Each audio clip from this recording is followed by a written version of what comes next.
Yeah, yeah. Girl, this is inside out. Now that I'm looking at this, I'm like, dang, was she hinting with the bedazzled cowboy?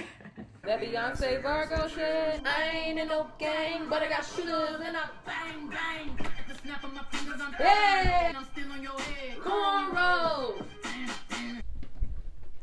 Hi. She has arrived. She has arrived. The South better stand up. As previously stated, I wasn't too hyped for the release of this KNTRY album. I'm definitely might talk about Beyonce's Cowboy Carter Act 2.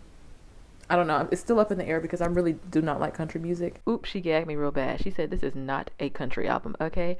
And this rollout and just seeing all the imagery and the history, it's making me more excited for the album, so I'll definitely talk about it. I like Texas Hold'em and 16 Carriages, but I find myself not going back to them very often since they've come out, to be honest. But, of course, when she began to roll out the imagery and the countdown, I was getting a little excited. My anti-Southern country bumpkin self was getting a little curious. You know, I talked about how I loved the end of Texas Hold'em and the vulnerability of 16 Carriages, the two singles from this album. But I didn't really find myself going back to the songs up until the week of the release of Cowboy Carter. Now that the album's out, both singles are such a perfect fit within the album, and to me they sound better within the album. But of course it's like that because Mrs. Carter is an albums girl. She's an albums artist. She said, why don't y'all make albums anymore? People don't make albums anymore.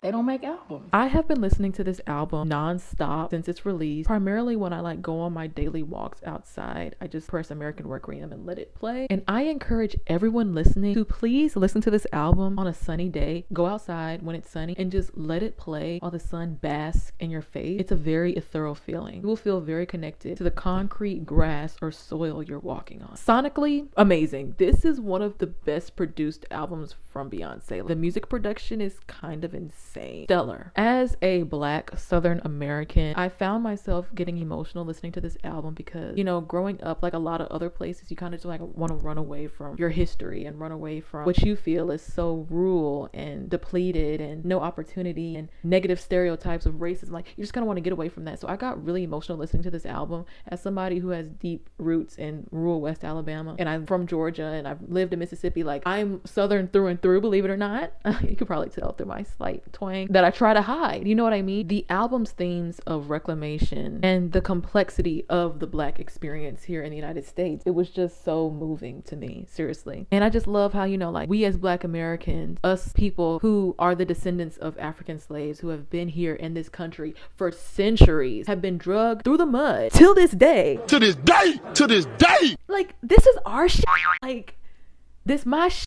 Bow down, bitches. We created all of this. Like, anything popular has come from us Black people who have been in America for centuries, who got our identity stripped away from us, from our motherland when we were brought over here. And you know what we did? We created new shit y'all can't get enough of. The world, the diaspora can't get enough of replicating hip hop, every freaking genre, all the fashion, all the vernacular Black American culture. We created our own shit, and you can't take that from us. You can't say anything about that. You can be mad about all the diaspora wars and everything, but them Jordans you got on, that beat you playing in your head, yeah. And Beyonce saying, I'm just as American as the next cowboy. Like she said in the beginning of American Requiem, if I'm not country, tell me what is. We have memories and ideas and ancestors buried on this very cursed soil. Like, this is our home. This is all we've ever known. And you push us out of one place and then we make our own shit. And now you're saying we can't claim it. It was just like, the paradox is fascinating. It's such an interesting thing to explore, especially with music. She said Gadsden, Alabama, got folks down in Galveston rooted in Louisiana. Alabama stand up, Mississippi stand up, Louisiana stand up. This is like this is the Black Belt region of the United States of America. Y'all don't know nothing about Black Belt soil. I don't know nothing about the real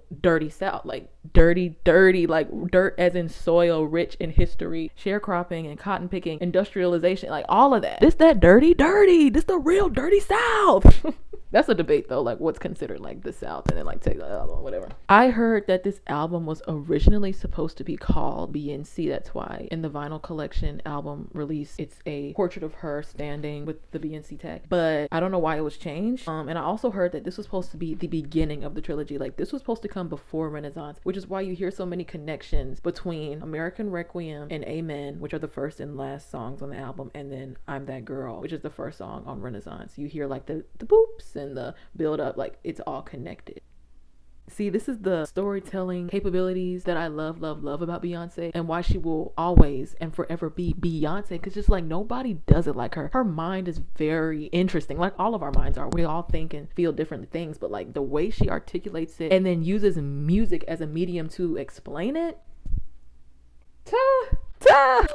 Magnifico. I don't have nothing else to say. Like, it's almost inexplainable, the feeling. I really wish she would have kept the name Beyonce as the album, but I kind of understand why she changed it with self-titled. I was just thinking like Cowboy Carter, you know, Carter is her married name, so maybe she's trying to say this form of reemergence of reclamation is this new being, superhero enigma Cowboy Carter, and when Beyonce is like connected to her family, you know what I mean? That's the reason why I think she might have changed it.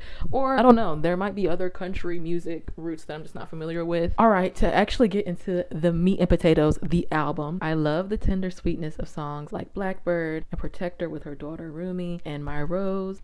So cute. Bodyguard makes me feel like I'm walking down the runway of the world. The world is watching and I'm on the runway solely by myself, and I'm gliding on the runway in a similar fashion as Jesus. Was it Jesus that walked on water? Like, as he did when he was walking on water with ease and sophistication. I love Bodyguard. It makes me feel like, oh, I can be a bodyguard. You can back up a little bit. Her operatic vocals in Daughter actually took me by surprise. I am deeply obsessed with that song. It's so beautiful. Beyonce, genre bending, multi-talented, multifaceted. You hoes wish you could. The lyric changes of Jolene were very cute. Everybody was expecting her to do it, and she delivered. I'm glad she listened. It was really fun because she's a Creole banshee from Louisiana. One of my favorite songs on this album, I'll talk about my favorites at the end, but Spaghetti, deeply obsessed. When I was listening to the album for the first time, I was walking, and when the song came on, like when Linda Martell stopped talking, I actually had to stop on the sidewalk and catch my breath. I wish I was joking. I'm so dramatic. So put this nasty, gritty hip-hop track smack dab in the middle of an album that everyone is perceiving to be country? Gagatondra. What Linda Martell say? Genres are a funny little concept, aren't they? Unpopular opinion. Well, no, I feel like a lot of people agree with me, but some people love to critique Beyonce's rapping. I personally love when Beyonce raps. It just excites me. I think she has it. She's got it. She's taking it. Oh, she's taking it. Her and Shabuzi slid on this song. They have really great musical chemistry on this song and the second song he's on the album. I love it. Alligator Tears is a very moody and haunting song, and it sounds like a song you would play on your way to blow up your cheating husband's car, specifically if your husband cheated on you with a white woman, Waiting to Exhale style. You know what I mean? Let me get this back. Let me put this bat down. I'm getting violent. I love that song. No, seriously, it makes me feel like I want to swing on somebody. Like I want to burn your car up like Angela Bassett did in Waiting to Exhale. Thank you. The next three songs in chronological order: Just for Fun with Willie Jones, Who Most Wanted with Mileycyrus, and Levi's Jeans with Post Malone. She knew what she was doing when she put them three back to back bangers. No Mileycyrus. Literal heart attack. No, like she punched triple punch. It was a little bit too much. Those songs are so good. She should have broken them up. Like, it's almost too much. The excellence is a little bit too much for them three songs to be in order like that. Just for Fun is that song you play riding back home on a dirt road in your pickup truck after a long day of being a cunty cowboy. I actually cannot stop singing the chorus of Two Most Wanted. Oh, I'm getting weak just thinking about it. I suspected that Miley might be on this album, but it was still a shock to see her name and to hear how beautiful their voices sound blended together. It was, and it's still like a little tear jerking. I'm not even gonna lie. Like, I'm not an emotional person, especially like in regards to like music and art in general. Like, I don't get visceral emotions on the spot, but I did when I listened to Two Most Wanted. It's so good. And I heard it's supposed to be debuting at #1. I hope it does. Miley, like, she's having her moment right now because she's kind of been like, you know, kind of in the background in recent years before Flowers. Like, she's always just kind of been there, and we know she's talented, but she's like, okay, what's stopping her from like really like being like, you know, she's taking it. Like, Mileycyrus's voice, I think she said she's not like technically trained. Could have fooled me. She's very similar to Barbra Streisand in the way that they both kind of just like, oh, I just know how to sing. Like, I've never been. Could have fooled me. Could have fooled me. Levi's Jeans. No, because why did they both show out? They showed their entire The song is so catchy. I just know when Post Malone made White Iverson years ago, he probably would have never thought a couple years later he'd be collabing with Beyonce on a sexy country song. I know his world is rocked. This song is like a guilty pleasure for me. It makes me want to, I'm not a jeans person, it makes me want to put on some jeans and just look in the mirror and serenade myself. Flamenco is so stripped and raw, and I already know y'all are sleeping on it. Stop. Such a good song, even though it's less than 2 minutes. The transition from Yaya to Oh Louisiana to Desert Eagle, gorgeous. I find myself screaming in my Minion voice, Oh Louisiana.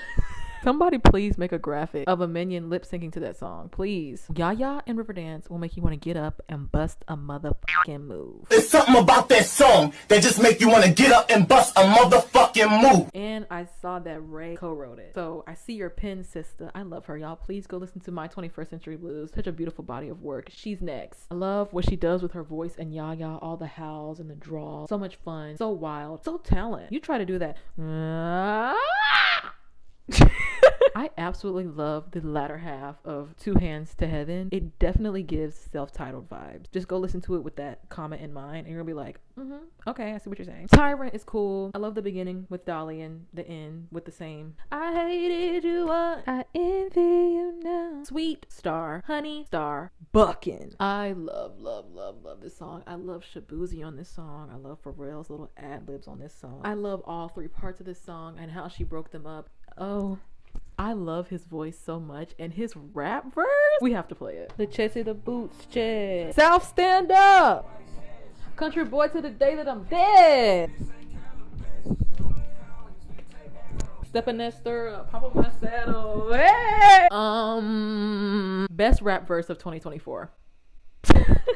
Just kidding. That one goes to Kendrick Lamar. Nigga, as soon as the honey part of the song starts, I'm floored. Y'all, why did I have to run online? Thought what I was doing in the street, sat down on a park bench. Why did I have to go online to see? Does Solange have some vocal credits on this song? Because when she started singing on Honey, why did I think it was Solange? Why does she sound exactly like her sister here? Yeah, they're sisters. Yeah, they have, the same cadences and inflections and same voice because they grew up together. They grew up around the same people. They grew up like, I get it. People say me and my sister, if you close your eyes, you don't know who's talking because our voices are very similar. They've always had 2 very distinctive ways that they sing that you kind of know who is who. This was the first time I was confused. This is the first time I was like, is this Solange Piaget Knowles on my freaking earphones right now? I was shocked when I went on here and it was just Beyonce. I was like, she sounds exactly like her sister here. Like she's using the same tone that her sister sings in the honey part of the song. And it's beautiful. The bucking part of the song, of course, made me want to get up and bust a motherfucking move. They just make you want to get up and bust a motherfucking move. Like a mechanical bull. And then to end the album, to end the experience, Amen, which made me want to get down on my knees and pray like Moses, as my mom says. I just want to read some of the lyrics from Amen that really kind of like tugged at my heartstrings. This house was built with blood and bone, and it tumbled. The statues they made were beautiful, but they were lies of stone. Trumpets blare with silent sound. I need to make you proud. I love the historical metaphors in both American Requiem and Amen, the house being the United States, trying to fix my father's sins, fathers being our founding fathers, and how they've exploited Black and Indigenous people in this country for centuries. Especially when she's like, trumpet blare with silent sound, I need to make you proud. I thought of like all my ancestors that were hosed down in the streets of Birmingham, who were sharecroppers, excessive amounts of dangerous slave work for obviously no pay, and